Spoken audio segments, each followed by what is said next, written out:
Hello everybody, welcome to That's Football. Chelsea 3, Barcelona 0. What a statement that is for Chelsea. They're the real deal. They are the real deal at the moment, and you've got to give them some credit. A lot of people starting to say, could Chelsea be in a title race with Arsenal? Well, I certainly think they can. Let's Champions League first. They could be in a Champions League race. I mean, arguably winning the Champions League is easier than winning the Premier League. So Chelsea, whilst they could be in a title race if they beat Arsenal on Sunday, they could also be in a Champions League race. They're very good, and they have won the Club World Cup, and they have won the Conference League. And whilst I think, it might be slightly ahead of schedule, you can't argue with the fact that Maresca's got them hard to beat, well organised, and very good, which is completely in contrast to Man City. What a bunch of prats that is tonight. We'll talk about Man City in a couple of minutes' time, but suffice to say, they've lost at the Etihad 2-0 to Leverkusen because inexplicably, Pep Guardiola decided to pick his reserves. Now, he will probably say, I trust my players to rotate, but you're playing Leeds at home on Saturday. You don't need to rotate your key players on a Tuesday night, and they've got Real Madrid next. If they lose in the Bernabeu, they might knock themselves into the qualifiers again, which is I just think they're making hard work or something there. But look, Chelsea didn't. Barcelona were disappointing. Obviously, they played a lot of the game without with 10 men. Man United should take a look at how Chelsea moved the ball about and probed well throughout the game when they were against 10 men. But Chelsea were already 1-0 up as well. I thought Barcelona really struggled tonight. Credit to Chelsea. There was about 10 minutes at the start where Barcelona looked good and Ferran Torres missed a big chance. But Chelsea's put the ball in the back of the net a lot more than 3 times. And, legitimately, some of those goals were not allowed. But it just showed you the relentless drive from Chelsea to create chances. And you don't mind goals being disallowed if you win the game, but it also shows the intent. And you've got to be on the attack to have goals disallowed. I thought their midfield was fantastic. Enzo Fernandez, Caicedo and Reece James. I mean, this is the key area when I look at every team. When you look at Liverpool last year, you look at Newcastle's success, Arsenal, and Chelsea now. Again, it's something that United have neglected madly, crazily. And, all these teams, they have one thing in common. The base in the midfield where games are won and lost. And it's a very strong Chelsea midfield. Estevao is going to be very special. I think that, I said this in the watch-along, over the years, we've seen the Ronaldinhos, the R9s, the Neymars, the Rivaldos. They all end up going to Italy or Spain or even France. We don't tend to get them in the Premier League from Brazil and then they become amazing players. I can't think of anybody off the top of my head that's actually happened with. I mean, I know we've had people like Ramirez and Willian, etc., but the really top players, and that's what I think Estevao could be. So he's going to be a really exciting player for Chelsea.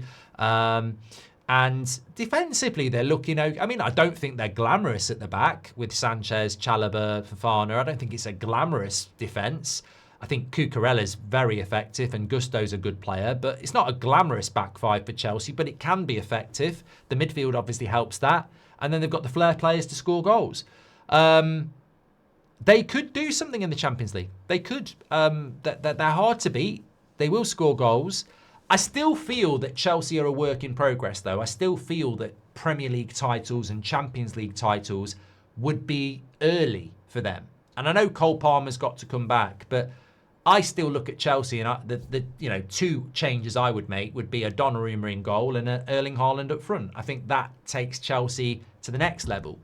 But they've got a lot of players that have growth in them. So in a year or two, Estevao might be one of the best players in the world. Cole Palmer, João Pedro might become a really top player. Delap, I don't know.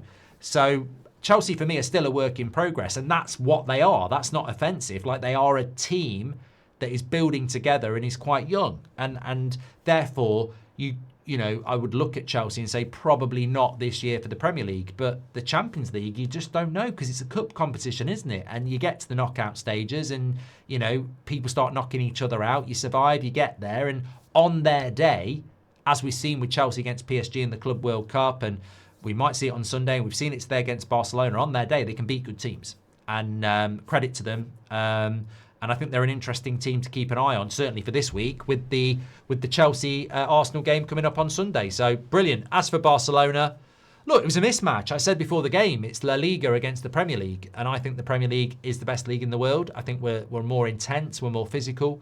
But in this game, Chelsea were just better as well. They were the better team. And it's the second time I've watched Barcelona this season come up short. I saw them against PSG over in Spain. And they just look a bit short, Barcelona, at the moment. They've got some good players, but they just look a little bit off the pace in relation to being a team that's going to win the Champions League. So, yeah, answers on a postcard for that. As for Man City, as I say, I mean, I'm not doing a Man City in crisis video. That's a little bit of a step too far. They're still in the top 8 in the Champions League, but it baffles me that he's made that many changes. I think we're all aware of that when we're playing computer games or it's our team in real life. There is such thing as too many changes. And I looked at that Man City side and I went, does Pep Guardiola really disrespect the Bundesliga that much? Or does he have that much naive faith that he can make that many changes and still win a game of football? It was disjointed, it was lackluster, and you know, he had to bring a lot of good players on to try and rescue a game, and he couldn't.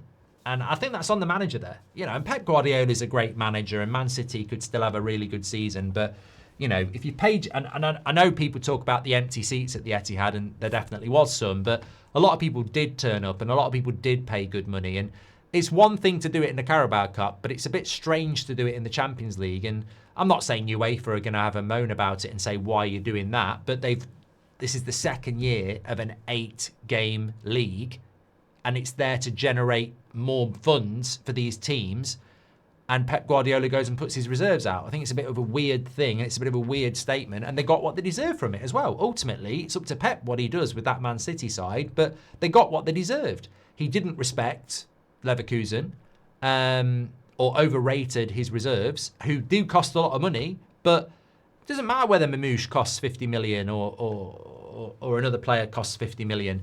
Have they been playing together this season?